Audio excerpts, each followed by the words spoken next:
Good evening all to the 65th session of the Weekly Huddle. I'm your host Anup, and joining me today is my friend and co-host Praneeth. We are cardiologists working at Care Hospital, and we have been doing this Weekly Huddle session for past 65 weeks now. The Huddle, as you all know, is an unscripted audience level interaction where we address common clinical scenarios that we encounter in our daily practice. We typically pick up a clinical case and then we restrict our discussion around that. The basic premise of this Huddle discussion is to bring our casual hallway discussions to a more organized platform like this one and share our ideas. While science and guidelines are welcome, with the Huddle, we intend to help a physician translate established knowledge to clinical practice, being pragmatic and taking local factors into account. This is not a speaker and audience model, rather a casual interaction. This means any of the attendees can raise their hand or unmute themselves to give their input. As a courtesy, may I request you to please wait for others to finish their thought before you unmute yourself. Once a while, because the topic are kind of unicorn for us, we ask experts in those fields to join us and share their thoughts. And I'm glad to welcome Dr. P.C. Gupta for it today, where he can help us with expert comments on today's session. As a customary, I always start with a clinical case and ask my colleague Praneeth to give his initial input. Then we take few more inputs from our attendees, and then we go to our expert in terms of what Dr. P.C. Gupta's thoughts will be on this. The other thing what we also want to do with the Huddle is we want to discuss these cases as you would do in your clinical practice. It's not like you are giving an exam where you go prepared, because for most of the patient in your clinical practice, you don't go prepared. Patient just come into you. So we are more interested in understanding how you do what you do and what tools you use to make a decision. Having said that, today's case has been posted on the chat box. I'm going to read it out. She's a 65-year-old female. She came to me a few months ago. So this is an old case for me. She was referred for bilateral leg swelling by her local physician. So the story goes is she has got hypertension, for which she takes telmisartan and hydrochlorothiazide combination going on for a few years now. Otherwise, she does not have any other overt medical problem. She has this bilateral leg swelling, which has been going on for many years now, which she didn't really pay that much attention because the swelling wasn't that bad. It didn't really take any of her attention. But lately, in the last few months, it has been gradually getting a little bit worse. And she gets this vague nagging pain on both of her legs, particularly when she tries to exert or do anything. And sometimes even not doing anything, just sitting, she gets a vague discomfort in her leg. Otherwise, she's fine. Otherwise, she does not complain of any other symptoms like chest pain, dyspnea, or anything of that sort. As I said, she came to me because her physician told her that you should seek a cardiologist because leg swelling could be a sign of cardiovascular abnormality. On her examination, there is bilateral leg swelling. I would give it maybe 1 to 2 plus swelling, and it was non-pitting. There was obvious bilateral varicosities. You could see those bluish telangiectasias on both of her feet, which were extending up to the ankles. And then there were few large varicosities in her lower leg. But other than that, there weren't much in terms of her leg examination. She had a normal hair growth pattern. There were no ulcers. There wasn't anything else, no any skin breakdown that I could see. And her distal capillary refill was fine. Her cardiovascular examination was okay. She didn't have any elevated jugular venous pulsation. Her lungs were okay. And there were no other obvious positive findings, I would say. Her blood pressure in the OPD was normal. And otherwise, just other than obesity, and by obesity, I mean her weight in the clinic was about 78 kilogram. And for her height, she gets a BMI of 30. Rest of the examination was okay. She actually came into me with some routine evaluation already done. And then on the top of it, I ordered a few more investigations. I'll tell you most of those investigations were normal. The relevant ones are ECG, echocardiogram, routine laboratories that include hemogram and kidney profile. I ordered urine protein creatinine ratio and a routine urine examination. They both came out to be normal. So I made a diagnosis of bilateral varicosities causing edema and causing leg swelling. I ordered a lower extremity Doppler to exclude deep venous thrombosis and any venous reflux. And the Doppler came out to be normal for both of them. And this was a follow-up after a week. I'm just telling you so that we complete the clinical presentation. So now the treatment approach that I was taking was mostly related to varicosities. Now there is a classification for varicosities. I don't remember, and I don't shy away from saying that when I talk about treating these patients, other than frank ulcers, I really don't pay that much attention on the classification part of it. We'll discuss how important that is, and maybe Dr. Gupta can help us a little bit with that. So the approach to treatment relates to the traditional things that I put it in the case summary: lifestyle modifications, compression stockings, medications like diosmin, diuretics, and all those things, and the question of when to refer to vascular specialist. So we'll restrict our discussion on the treatment part or the management part, I would say, and tips and tricks and other basic details of varicosities and how we deal with it. So having said that, Praneeth, you got the clinical case. This patient comes to you with the given information. How would you go about it? Is there any more information that you need? And then once you tell me about your management strategy, you also answer the question when you refer these kind of cases to vascular specialist. Praneeth, all yours. Yeah, good evening, everyone. So this case, Anup, in addition to what you already suggested, two other things which I will look into regarding the pedal edema is one, probably hypothyroidism. I'm sure you asked for it and it was negative. And other thing, when you told about she having hypertension with on telmisartan and hydrochlorothiazide, amlodipine is something which is again common. So I'm a bit obsessive here, where I try to pull out their medicines and try to recheck whether amlodipine is there or any other CCB which can contribute to pedal edema.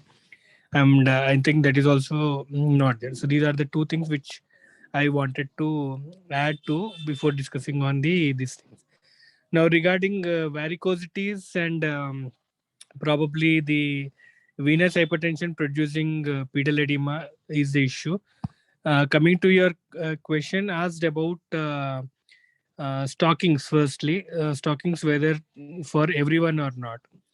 I'll give a very my opinion on stockings is they are never appropriately used. One, most of the time I find they are either not of appropriate size, either most of them being too big, and the size also is inadequate. Sometimes it is only what do you call that, knee length, which most of the time is hanging down, and the thigh level is most of the time again it is not properly fit stockings, where the so-called purpose of giving the compression is never there.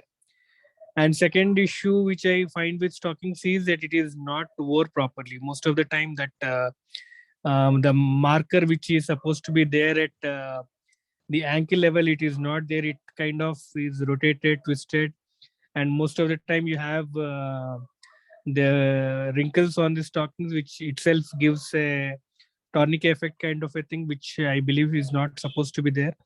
So stockings, I have a very bad opinion, because it is not used appropriately most of the time. But whether I recommend stockings, yes, I do ask them to wear stockings.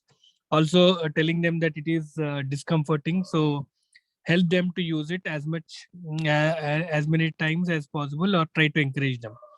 When I talk about stockings, I ask them to use it in the times where you are standing for most of the times, like when you are sleeping or when you are relaxing, probably you can remove those things so to avoid the discomfort.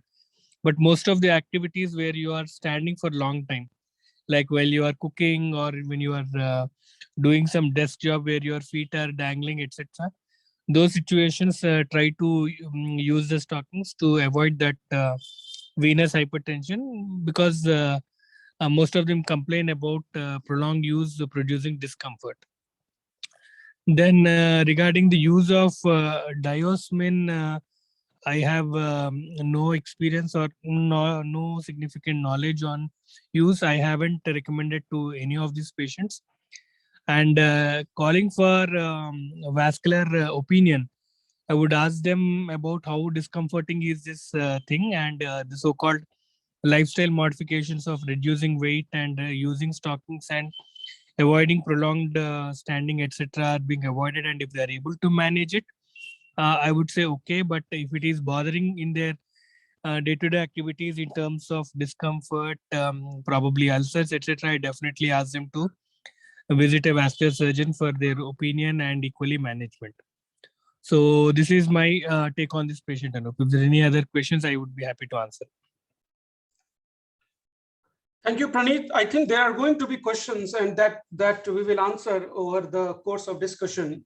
You spoke about lifestyle modification and leg dangling down. So this patient, I asked her how her day is, and at 64, most of her day is spent sitting on the couch watching TV, and that certainly adds to the venous hypertension that may have. Her TSH was normal and she was not taking any calcium channel blocker. Those two things were verified. So that is why I thought that those were probably not the issue. I'll continue the discussion with my other attendees. We have Dr. Shankar here. Dr. Shankar is a general physician. Sir, if you could give us your impression on how you will manage this case. Good evening to all. This is a definite case of chronic venous disease with the varicose veins, with the non-pitting edema because of long-standing edema, which gives rise to subcutaneous tissue fibrosis, and ultimately it will be non-pitting. Regarding management, the compression stockings, elastic compression stockings is a mainstay. Even before surgery or before endovenous therapy also, or after therapy also, it is compression therapy is a must. As long as she has got a varicose veins or chronic venous insufficiency in the limbs. So amongst the elastic compression stockings, there are varieties are there. This will be elaborated by Dr. P.C. Gupta, the vascular surgeon. So what we give is the elastic stockings. Regularly we give, but ideally graduated compression stockings with the differential pressures at the ankle and the thigh. They are little ideal, and sometimes there may be need for these compression boots. They are available, so where we can give required pressure over the veins, because it should not increase more than the diastolic pressure of the patient. So usually 30 to 40 millimeter of mercury we apply to the varicose veins. This I need little clarification by Dr. P.C. Gupta regarding this compression therapy. Adjunct to the compression therapy, what I give in my clinical practice is because some patients may not be willing for sclerotherapy or endovenous therapies like laser or RF ablation or steam ablation or sometimes surgery, especially in the elderly people. So in that situation, we go for venoactive drugs, as mentioned by Dr. Praneeth, that the diosmin, it is available in the market as Deflon and Venosmin. It is quite known to everybody, but apart from that, the micronized purified flavonoid fraction, that is MPFF, that is available in US and UK as a dietary supplement. But in India, it is available, this combination, diosmiflex, where the diosmin and hesperidin. This combination is available in India as aldosmin. 500 and 1000 milligram capsules are available. They can be given twice daily.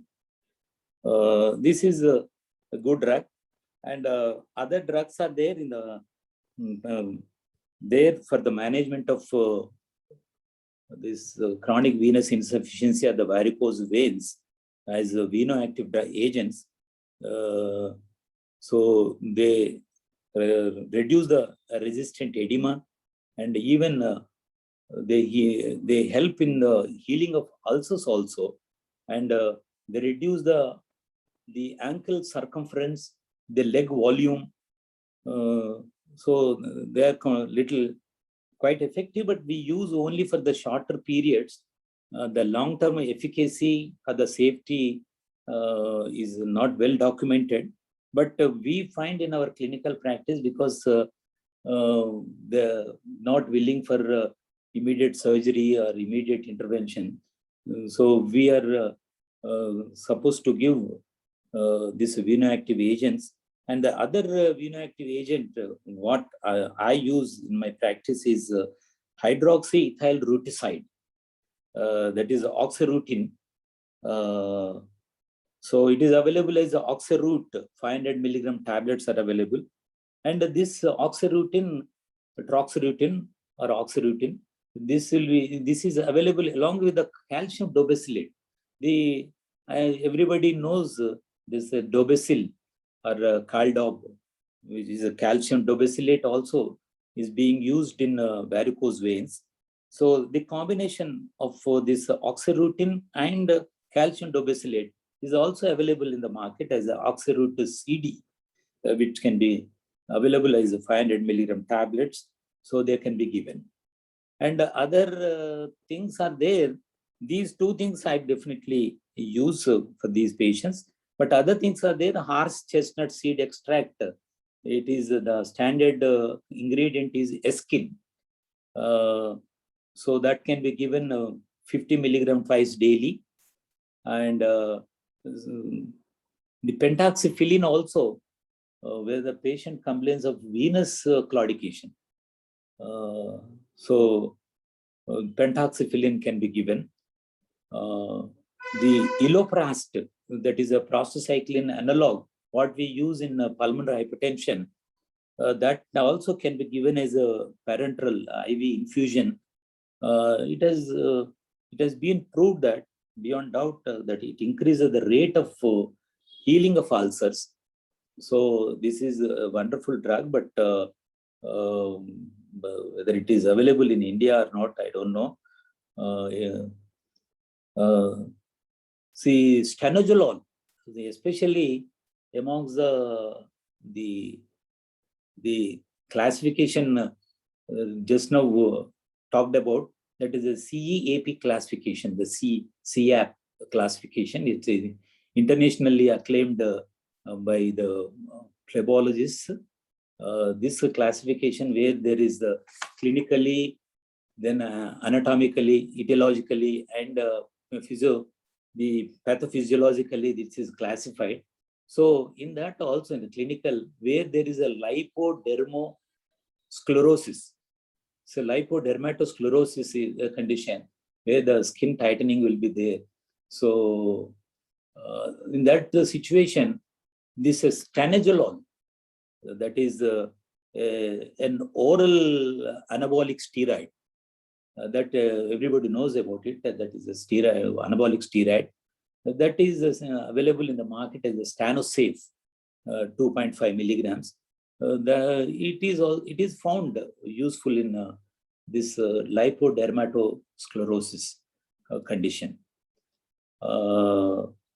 So this is my treatment for medical management of varicose veins with the venoactive agents and sometimes anti-thrombotic agents, which I enumerated. And many are there in the pipeline, the suludexide and defibrotide. Many are there in the pipeline.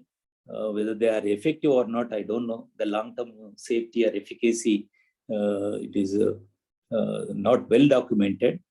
But short-term period, we do give, and we find some amount of results, as everybody agrees to this, because there will be there will be some amount of comfort regarding the symptoms, as well as the signs like ankle circumference or the leg volume. They will be reduced to some extent with this medical management. But when they don't respond to this medical management and the compression stockings, and the patient having non-healing ulcers or ulcer recurrence or persistent stasis dermatitis, because of the stasis, they develop itching and eczema and the dermatitis. And sometimes because of the elastic stockings also, they get some contact dermatitis. So if they get recurrent or resistant cellulitis, then we refer to vascular surgeon like Dr. P.C. Gupta here. He will enlighten regarding the sclerotherapy and the endovenous therapies like laser, RFA, the radiofrequency ablation. And in that situation, if he is not responding to the compression stockings and to the medical management, I do refer to surgical or endovenous therapies by Dr. P.C. Gupta. Thank you so much, Shankar sir. That was very elaborative, and I think it covers most of what we should be discussing. And with your monologue, I have tons of questions that I think we can discuss with PC sir. Now, before I invite him for his thought process, I ask my attendees if anybody has got any thoughts, any suggestions about today's case, anything they would do in addition to what has already been discussed. Any tips and tricks they advise to their patients? And please feel free to discuss. This is probably the only platform where you can share your thoughts without any fear of somebody judging or intimidation or whatnot. So if anybody has got any thoughts, they can please share. Yes, Dr. Venugopal, please go ahead.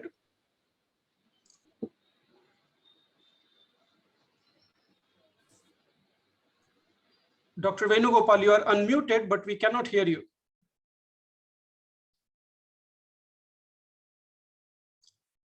Okay, while you all gather your thoughts and your IT, let me get to Dr. P.C. Gupta, sir. Sir, you heard our discussion. I want to know, if this case were to come to you, how would you take it differently? And then there are a ton of questions that Dr. Praneeth and Dr. Shankar has put up for you to discuss. We'll go one by one. But first, your impression about today's case. Hi, thanks, Anup. Good evening, everyone. Good to be here again. So when I look at the clinical profile of this patient, and I see a non-pitting edema, and there's no mention of any pigmentation, I believe that whatever swelling the patient has is probably not related to whatever varicosities may be visible on her legs. Because typically when we see non-pitting edema or tissue fibrosis in varicose veins or chronic venous disease, we see it associated with skin changes like lipodermatosclerosis, as Dr. Shankar was mentioning.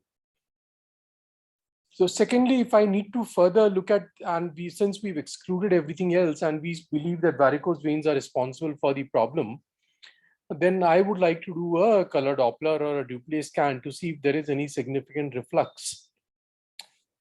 The way you describe the lifestyle of this patient, that she's sitting the whole day, probably that could easily explain the edema that the patient has been developing over a period of time. So a color Doppler for me will decide whether there is significant reflux in any of the major veins, that is the long saphenous or the short saphenous or any deep veins. And from there, we would take a call on how to treat this patient. typically in my practice, if I have a patient with confirmed varicose veins which are symptomatic, either due to pain or some edema or pigmentation, I offer a choice of conservative therapy versus intervention. And the patient is free to choose.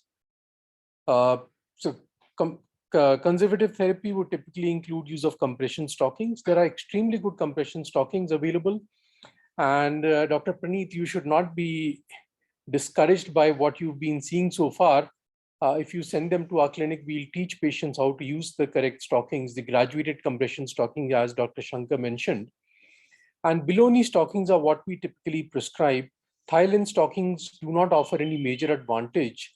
In fact, they cause a fair bit of discomfort in the popliteal fossa, and the compliance is a problem for thigh-length stockings. For patients who are not able to put on stockings, there are assist devices available which they can use. And for patients who do not want to use even those and stockings are uncomfortable, or the legs are so misshapen that graduated compression stockings do not fit well, there are various compression wraps and aero wraps available. So compression therapy has come a long way in the last maybe a decade or so, and is extremely good. Once patient says, no, I want to get rid of the problem, and I confirm that the problem is actually because of varicose veins, and I think that is the key thing. The symptoms, we should be sure that they are related to varicose veins. And then I can offer any of the therapies available. Typically nowadays, we offer endovenous intervention, which could be thermal or non-thermal. Thermal is in the form of laser or radiofrequency ablation. Also steam, which we don't do here. Non-thermal could be use of blue or mechanico-chemical ablation. These are what we typically offer to the patient. When I'm saying that we should confirm that it is important, we need to be sure that the symptoms are because of varicose veins. Now, varicose veins, in my opinion, are currently the area of the largest malpractice, I would say, because the way the veins are being ablated nowadays, it's just phenomenal. And I am just concerned that in the next 10 to 15 years, we will have to look at maybe angioplasty and stenting as the primary modality for practically all patients of coronary artery disease, or maybe a total arterial revascularization, because very few people would be left with veins. Regarding the venotonic drugs, I think diosmin is a good option. It's available to us. It's basically extract from citrus peel, typically orange peel, and it's available in various drugs. It's part of Daflon, it's part of Venusmin, and they provide good symptomatic relief. And I think this is what I would like to say directly, and then we can definitely discuss specific questions. I can see one in the chat box. Does weight reduction lead to venous insufficiency? On the contrary, obesity causes venous insufficiency or chronic venous disease. Symptoms very similar to varicose veins. And one of the advices we give to such patients is to reduce weight. And weight reduction actually helps. Okay, so sir, I have few questions, and then I encourage my attendees, if you have any questions or any suggestion, you can raise your hand while I will continue my discussion with the PC sir. And then whenever we take a break, we will take your questions or comments. So PC sir, first question, is endovascular therapy only as a second line, or you can offer as a first line as well based upon patient's preference? If patients prefer to get rid of the problem, it's the first line treatment. And how good are the endovascular therapies? Are they successful, pretty good? Extremely good. So this patient, we talked about skin changes. You know, she had got just a little bit of hyperpigmentation, but really no like skin fibrotic changes, or no what we would call it as lipodermatosclerosis. At least I could not appreciate. Just a little bit of hyperpigmentation, which I thought is so common in these patients who mostly sit down. So I didn't pay too much attention to that. I don't know if that is related to varicosities, but very significant telangiectasias. What do you make out of that? There are like significant, it's like her entire feet is blue with all the telangiectasias. Yeah, so these telangiectasia are more of a cosmetic problem for majority of our patients, and they are extremely common, so common that you could practically call them normal, depending on how, I mean, if they are very few, I would practically term them normal. And if they are very extensive, yes, they are a more major cosmetic problem. Very rarely they cause some itching or bleeding, and then I treat them with some sclerotherapy. But if these are the only problem, the telangiectasia or the reticular varices are the only thing that you are seeing on this patient's leg, then I would say that this patient doesn't really need anything beyond maybe a bit of compression therapy, or maybe diosmin or venosmin or Daflon, and just leave her alone. Let her be active. I think that is the key. Even if she's sitting, I think moving her ankles up and down, taking short walks, these are the things which will help in dealing with these problems. You mentioned about color Doppler. Now, this patient did have a ultrasound done by a radiologist, which was reported normal. So I'm just talking in a very practical quality control scenario.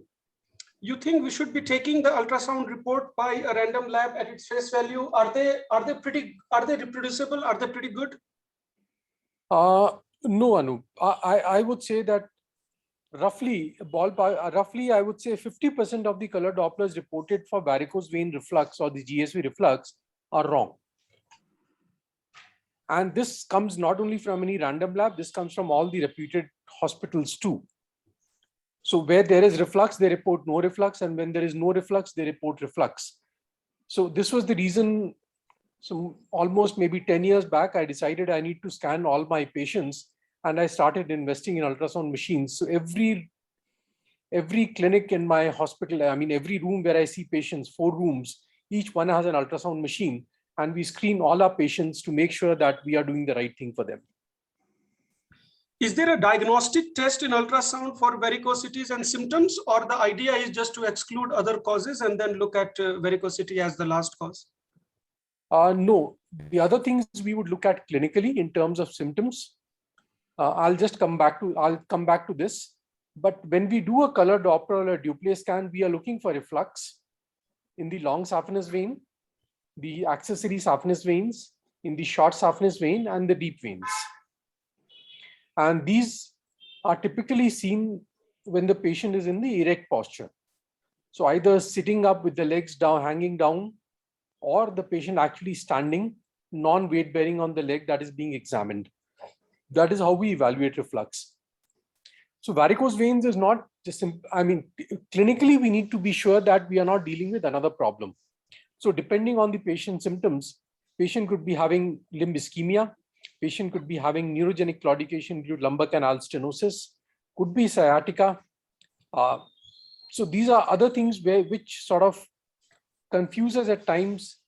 So if I find a patient has reflux, but the pain seems neurogenic, then I do what I call a therapeutic test. So I ask the patient to wear compression stockings for a few days. If the symptoms are relieved while the stockings are on, then I would believe that the symptoms are related to varicose veins. If the symptoms become worse or the stockings make the patient more uncomfortable, or there is no relief at all, then I believe that the symptoms are not because of varicose veins, and we need to actually focus on the other pathology and follow up on that. Perfect, sir. I'll continue with my series of questions, but Dr. Shankar has something to add. Shankar, sir, you have any questions or comment? Especially before I advise the compression stockings to my patients, I do at bedside with the vascular probe, ankle brachial index I do. Suppose if it is less than 6, I suspect some occlusive arterial disease underlying. Then I refer to radiologist for the confirmation. Because as Dr. P.C. Gupta told, compression stockings may worsen if the occlusive arterial disease is there already existing, or along with the varicose veins if it is there. So that's why before I give compression stockings to my patients, I do myself this ankle brachial index, and if it is less than 6, and I do refer to radiologist, and I stop giving a compression stocking and refer to vascular surgeon. Shankar sir, I if you could really quick tell us how you do ABI using vascular probe. No, we have got, I have got this diabetic foot clinic is there with me, because since I deal with many of my diabetic patients, I've got all the equipment regarding the diabetic foot. So in that equipments only, this a small vascular probe will be there. So with that we do AB index, and suppose if it is less than 9, we say that it is peripheral arterial disease, and we treat them with the pentoxifylline and all. So this it will be done at the bedside in my side lab. Perfect. Thank you so much, sir. I'll continue my discussion with Dr. PC Gupta, and I request my attendees, if they have any questions or comments, please raise your hand. And in the due course, I will unmute you, or I'll give you a chance to ask your question. Gupta sir, we are gonna go to nitty-gritties of some of the things that we discussed. So stockings, graduated stockings, are all stockings graduated, or we have to specifically mention graduated stockings? Yeah. So one is the stockings the ladies wear as cosmetic. They are not graduated. They are mainly like you wear your normal socks, or you wear stockings for sports. They are not graduated compression. The second is there are some stockings available off the shelf, which are not really compression stockings or graduated compression. I can mention one of the brands available is Visco. So while they label these as varicose vein stockings, they are useless. So when we say graduated compression stockings, then the defined pressure of class 1, 2, or 3 is present at the ankle. And as we move up, the pressure comes down so that the venous return can take place effectively. So we need to be sure that we are prescribing the graduated compression stockings. Because my impression was that all the stockings that we write are graduated stockings, like we are not prescribing cosmetic stockings. But is it that patients may still go and get the off-the-shelf stocking? Oh, yes. Like that can happen? It happens. It happens. There are some patients who come back to me saying, I have no relief with stocking. And I say, okay, show me what you're wearing. Okay. And then they show me these stockings, which are like thick material, the heel open, and with absolutely zero compression. Oh, wow. Okay. So these are cheaper. These are cheaper. So the second question is, so when the patient goes out to buy these stockings, then how will patient know? Are there like specific brands that we should be writing? See, let's say about 10, 15 years back, it was difficult to find stockings. And now there are so many brands which are competing for space in our pharmacy. So since I'm working in one place, it's easy for me because we have the stocking stocked in the pharmacy. And for you also, you can just send the patient down to pharmacy. We have a couple of people who are trained to measure the size. So if you prescribe a class 1 or a class 2, they will give the appropriate compression. They will check the size and then give the stocking size depending on the ankle circumference. I see. And then when you talk about the class, if you could just brief us very quickly, what are these class 1, 2, and 3? Yeah. So when we say class 1, we are looking at about roughly 18 millimeters of pressure at the ankle. Class 2, we are looking at about 25 to 30. And class 3, we are looking at 35 to 40. So when we use class 1 compression stockings, these are typically used these are more of anti-embolic stockings. So patients in bed used for thromboprophylaxis. For long haul flights, you may prescribe to your elderly patients to reduce the risk of DVT during flights. Class 2 is what we prescribe for varicose veins. And class 3 is what we may prescribe for venous ulcers and for lymphedema.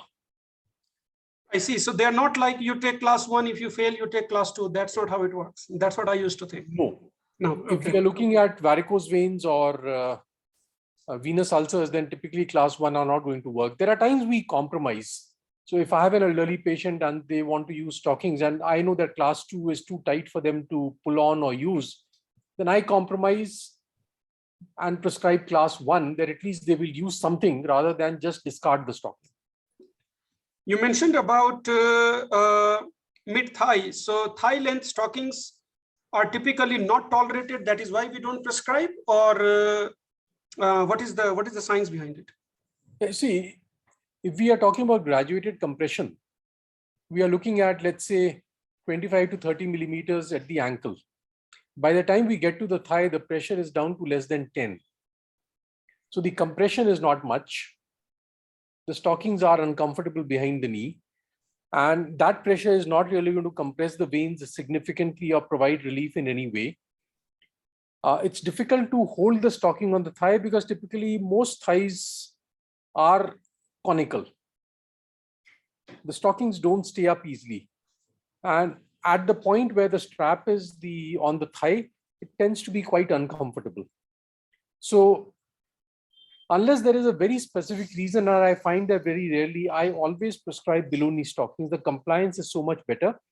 The aim is to prevent changes, skin changes, or heal the ulcer, or prevent or reduce discomfort in the calf, or skin changes at the ankle. And calf length stockings do very well for that. And sir, what about cheating through this and just prescribing crepe bandage? Do you think crepe bandage with manual pressure will do a good enough job? Yeah. So crepe bandages are good. Only there is one major challenge that crepe bandages tend to come loose in a few hours. So some of our patients, we do train them for various reasons to use crepe bandages, and we have some very good bandages available now in our pharmacy, the high grip bandages, which provide very good compression. We teach the patient and the patient's relatives to apply the bandage. So maybe if the patients are ambulant, then 3 to 4 hours later, they need to reapply the bandage so that compression is maintained. Praneeth mentioned about this tourniquet effect that once a while I have also seen, where these stockings, they kind of roll down and then they, rather than helping, they actually act like a tourniquet effect. Have you seen something like that? And if you have, how do you manage these things? Yeah. So one of the areas where we typically see this problem is patients in the ICUs, where they are provided the anti-embolic stockings. And these are the stockings which are never put on correctly. There are a lot of wrinkles. And because of this wrinkling and tourniquet effect, they can actually cause ulceration and skin injury to the patients. The other place where we see a tourniquet effect, and not because of wrinkling, is patients who have advanced chronic venous disease with an inverted champagne bottle appearance. So the ankles are quite thin, but the calf is huge. And if I prescribe a standard graduated compression stocking, the measurement is taken for the ankle. And it's meant for a much smaller calf. So for this bigger calf, the upper strap actually causes a tourniquet effect. And these patients start complaining of increased discomfort by use of stockings. So these are the patients where we look for other methods of compression rather than stockings. Sir, one question came up in the chat box is, does laser therapy or sclerotherapy help in treating reflux at the same time, allowing venous return, or they are exclusive for varicosities? See, varicose veins are basically due to reflux in the superficial veins. Usually in the superficial veins, that is the typical problem that we are discussing, primary varicose veins. The other veins which do not have reflux provide normal venous return. So a typical simple way to explain is, let's say the leg receives 100 ml of blood. The veins are supposed to take that back. The veins which have reflux bring back another 40 or 50 ml. So the veins, normal veins, actually now have to empty out 150 ml. If we ablate the veins which are refluxing, the normal veins have to take back only 100 ml. So the efficiency actually increases, and that is why patients get symptomatic relief after treatment of varicose vein. So venous return is maintained through the normal deep veins and the remaining normal superficial veins. There's another question I see, orthostatic hypotension. Class 1 works very well for this. And Shankar sir mentioned about this compression boots. Any experience with compression boots, sir? These are the Unna boots which we use for venous ulcer. Again, Okay. not very commonly used because we have extremely good compression devices available now. So I have never used a boot in practice. Do we have Unna boots available though? Because in US, No, we have to make them with POP. Yeah, right. Because I used to prescribe Unna boot like twice a week in US, and after coming here, I realized that it is not available. That is why we didn't use it. Yeah.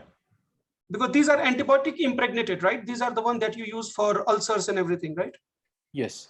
Okay. But now with I mean, multi-layer dressings with compression wraps, ulcer stockings, aero wraps, I mean, we hardly ever find the need to use anything else beyond these. And these wraps you are able to do in your clinic itself, or how does it work? Yeah. So the compression wraps are available in our pharmacy. And again, we teach the patients how to use them. Aero wraps, the pharmacy is still not stocking them. They are missing out on the margins. So we send them directly to the dealer and they teach the patient how to use them. So aero wrap is actually very convenient. It has 3 or 4 segments which you sort of fit with a Velcro around the foot and the lower leg and upper leg. And then you have a pump with which you can inflate to the desired compression. So the same aero wrap can be inflated to class 1 or 2 or 3. And you can put on shoes and socks and shoes over that. Interesting. And you mentioned about assist devices for this compression. What kind of assist device are we talking about? So these are what we call Medi Butler, which is available from Medi company. You put the stocking onto this metal frame. And so it's easy to put a stocking onto the metal frame with your hands. And then you put your foot into that and pull it up. So it's very easy to put on the stocking. And similarly, there is a device from Sigvaris. Again, you put the stocking onto that and you put your foot into that and then roll it up. So it makes it easier. Perfect. Sir, one more question, mostly to answer the patients. If patient asks us about this endovascular therapy, what kind of stay, what kind of expectations are we talking about the patient? Is it an outpatient procedure? Do they have to stay? What happens? Yeah, these are typically daycare procedures. So patients come in the morning, we finish the procedure, ambulate them after half an hour and keep them in for observation for the next 3 to 4 hours and make them walk a few times. So make sure that the puncture site does not bleed and they are comfortable and then they go home. So if we operate in the morning, by afternoon, they can go home. They can, theoretically return to work the same day or the following day. We generally call them back for a review the following day, just to make sure that the vein is ablated and the deep veins are normal, and then they are okay to go to work. An occasional patient may develop severe phlebitis, like with any other procedure. There can be some patients may have more pain, and then we manage them accordingly. But most patients do very well and return to work very soon. Right. So that was my second question, when to get back to work. So you would say that we can ask patient to take 2 days off, 1 day for the procedure, 1 day for recovery, that kind of expected? Yes. Okay. The other question that would come up typically following this is, when can they start their walking or running or jogging or exercise or yoga? It's 48 hours after the procedure. Perfect. And then, sir, last question. I have it on my notes. I have many, but for the sake of time, we'll just keep it as the last question. Some of the medications that Shankar sir mentioned, particularly this MPFF and that Oxtra root, any suggestions about using these drugs in our patients, or you think data is still kind of up in the air? Oh no, these drugs have been in use for a long time. And we do prescribe these drugs to our patients. So if patients have varicose veins and we believe symptoms are due to varicose veins, we do prescribe them. We also prescribe these for chronic venous disease, which may be due to a deep vein problem also. And they seem to give some symptomatic relief to most of the patients, though not to all. And we may prescribe MPFF, which is available as Daphlon, or Venusmin, which is Diosmin, or calcium dobicelate, or Oxyroot, depending on. Sometimes the patient benefits from one and not from the other. Sometimes they are uncomfortable, either some stomach upset or allergies to one, and then we use the other. But yes, they are useful drugs. And the last point, sir, what would you suggest to non-vascular specialists in terms of when is the best time to send these patients for vascular specialist? Of course, one would think that every varicose vein should be seen by a vascular specialist, but in the practical aspect that may not be possible. So if you could suggest us what are the things that we should be looking at which should be managed by vascular specialist only? Yeah. So one, if you've excluded other causes of edema or other causes of patient symptoms, then that patient merits a vascular evaluation.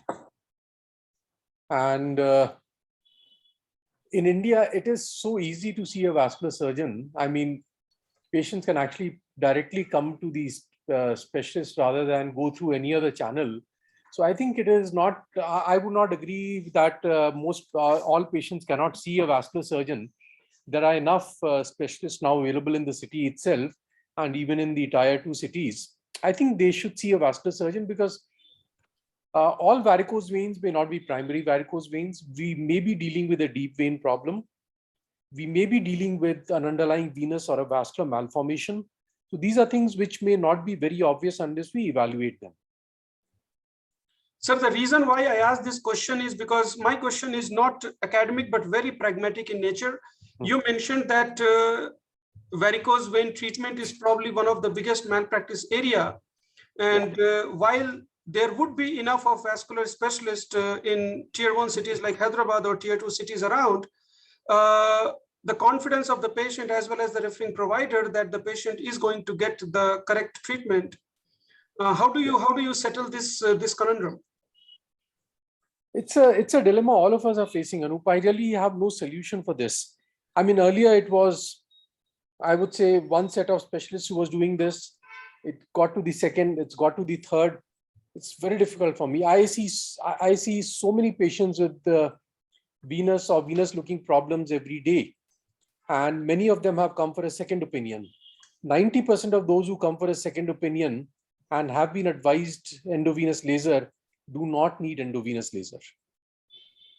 And I have a hard time convincing these patients not to get it done because they are sure that it should be done.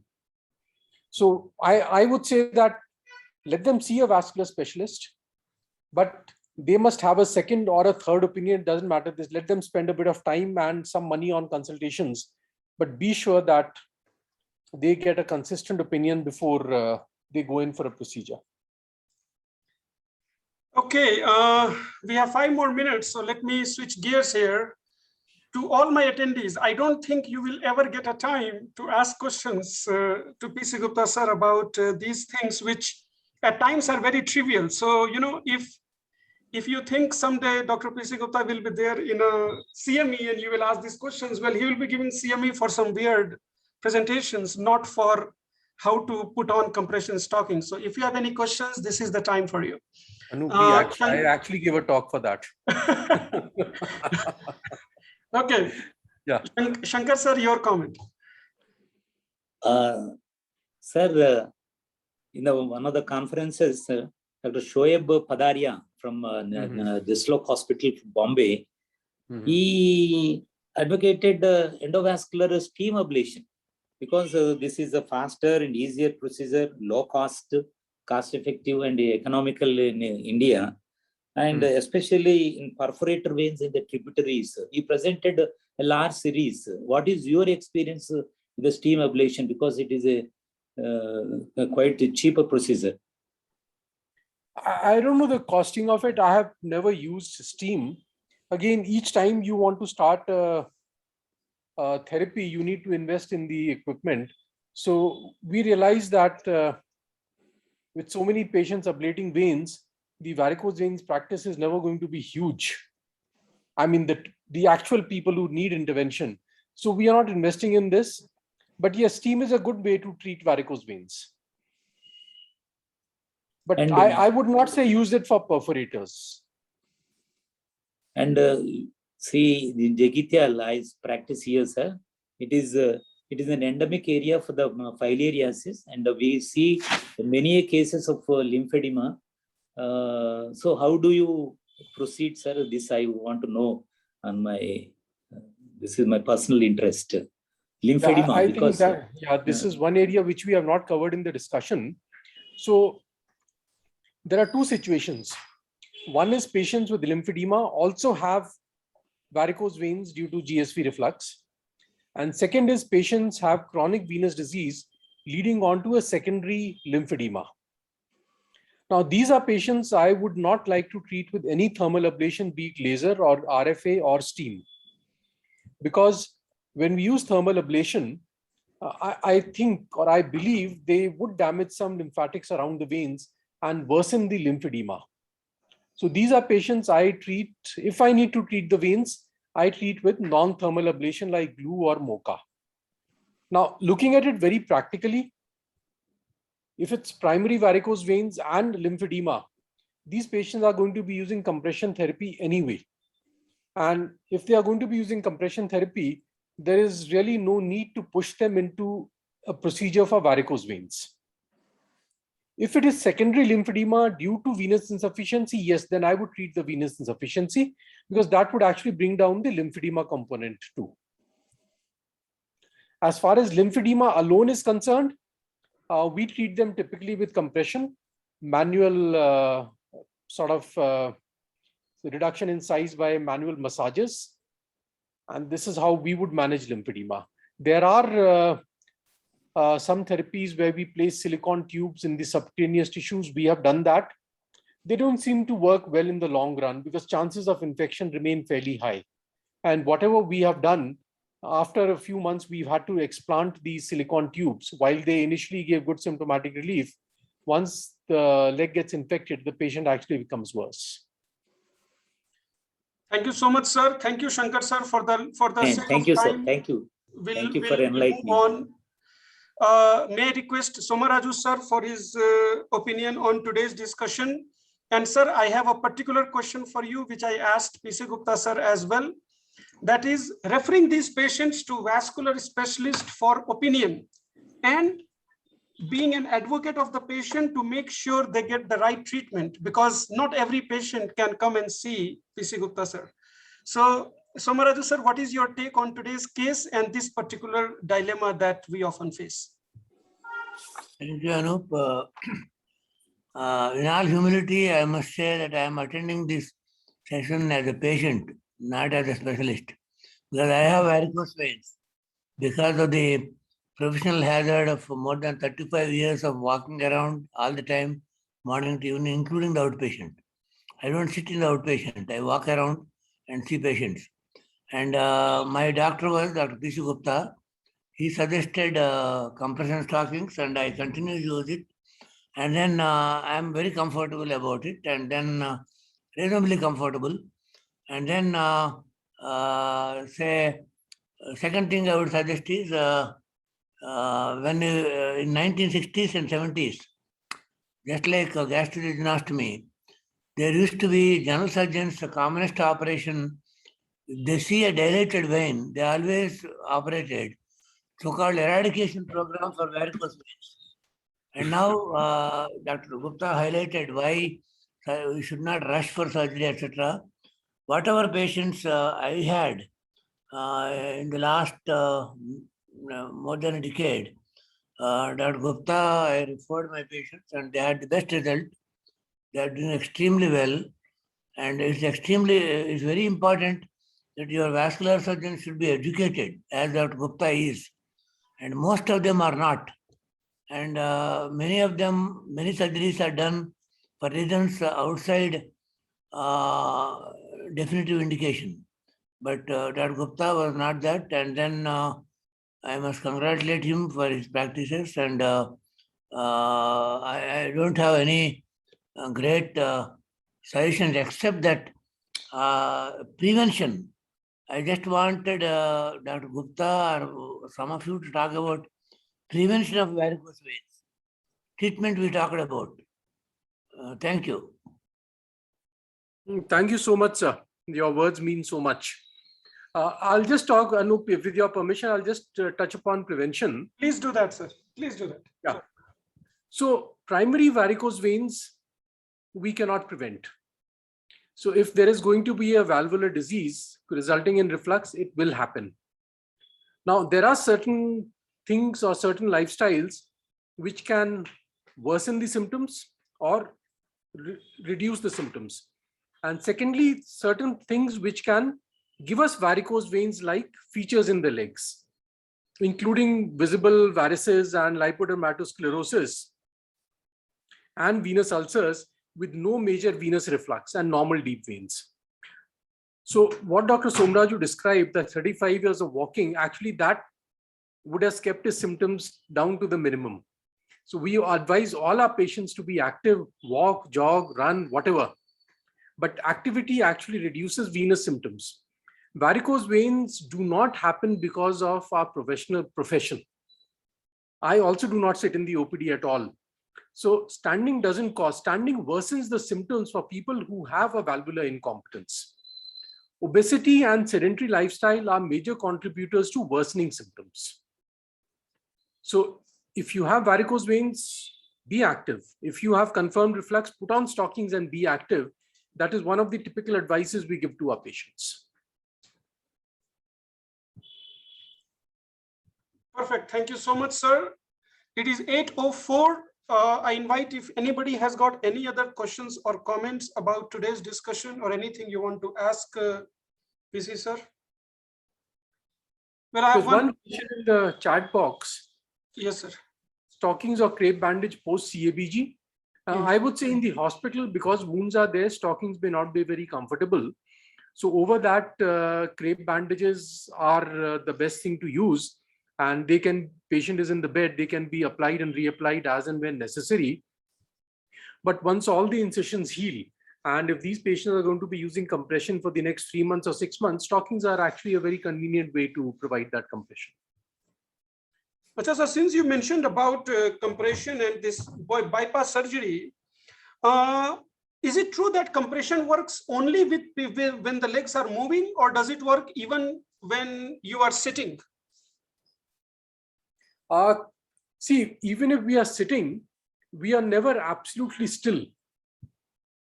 So that some degree of movement actually improves the function of the stockings. But even if the leg is absolutely still, it does help in preventing stasis at the ankle. That does, I mean, it makes a difference. But movement with stockings is far superior to no movement with stockings. Right, because this is what I recollect from my training during my residency days, where I was made to believe that for the stockings to work, the muscles need to work, because that is the whole milking action that you get. Otherwise, it's just an external compression, which may not add much value. No, it prevents stasis, so that it does help even if there is no movement, but the benefit is magnified tremendously if there is movement. And it's a standard instruction to take the stockings out when you are going to bed, right?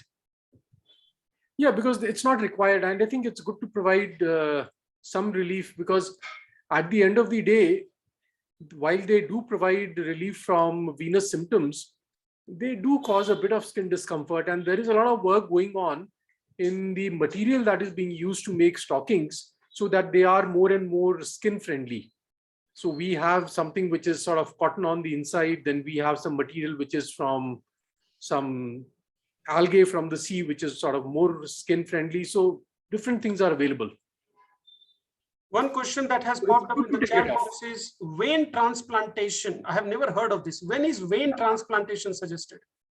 Yeah, so this was something which was used in which I would say is used when there is deep venous reflux resulting in chronic venous disease. So let's say I would take a segment of the axillary vein and interpose that in the femoral vein. So this axillary vein segment has competent valves. So this would take care of the deep venous reflux. The other option would be to do a primary repair of the venous valves. There is a lot of work going on also on endo valves. Just like you are doing TAVR for the aortic valve, there is work going on for placing venous valves through endovenous techniques. So far, not great results, but I think it's something in the process. Well, sir, now I need to start learning about venous disease. If they are putting a valve in the vein, it has my interest written all over it. Okay, 8:08. Anybody else has got any questions or comments? We are running short of time. And just to remind everybody that we do have a WhatsApp group where we continue our discussion, whatever is left over as an offline. And then whatever question is there, we can put up to Dr. PC Gupta, or we can discuss amongst ourselves. So if you haven't joined the WhatsApp group yet, maybe it's a good time to join. If nobody here has any other questions, may I ask Praneeth to give his closing comments about today's discussion? Yeah, no, one of the best sessions I would say that we had so far, and thank you, Dr. Gupta, for your time and your thought process and the enlightenment of stockings. Definitely, my impression right now is positive towards stockings, and I think it's all about lack of awareness about the use of stockings. So, with the knowledge shared, probably now with we can advise with more confidence about what to use and which one to use, and this and the classification of 1, 2, 3 being extremely useful.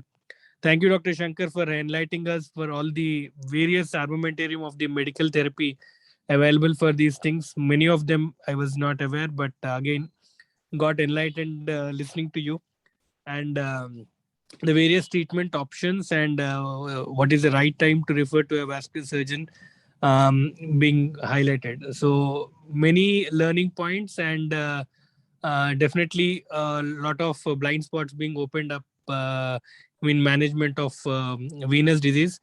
I think definitely it will change the way we practice in terms of this varicose disc. Thank you, Over to you, Praneeth. Anu. Thank you, Praneeth. And I have posted the link for the WhatsApp group on the chat box. So anybody who is interested, please open up the chat box, and the link should directly take you to the WhatsApp group. PC Gupta sir, thank you for your time. You got the best endorsement, I would say, possible. So, Yes. so please feel proud about it. No, I am very proud. And thank you all of you for attending. Just a reminder, all the sessions for the huddle are recorded, and they are uploaded on YouTube and podcast. I typically tend to upload one session a week, and we have uploaded now up to session 55 or 56. So they're all there for you to review, and you can watch it during your dead time and give us any suggestions, feedback in terms of how to improve on it. Or if you have any new topic that you think we should discuss amongst ourselves, please feel free to mention that as well. Thank you, PC sir, once again. Thank you, all of you. I wish you all good night. And then next Wednesday, 7 o'clock, we will again be here with another topic. You can use the same link that you used this time to join, but I will make sure that you get invitation anyway. So thank you all. Really appreciate your time. Good night. We'll see you next week. Thank you. Thanks, Anu. Thanks, Anu.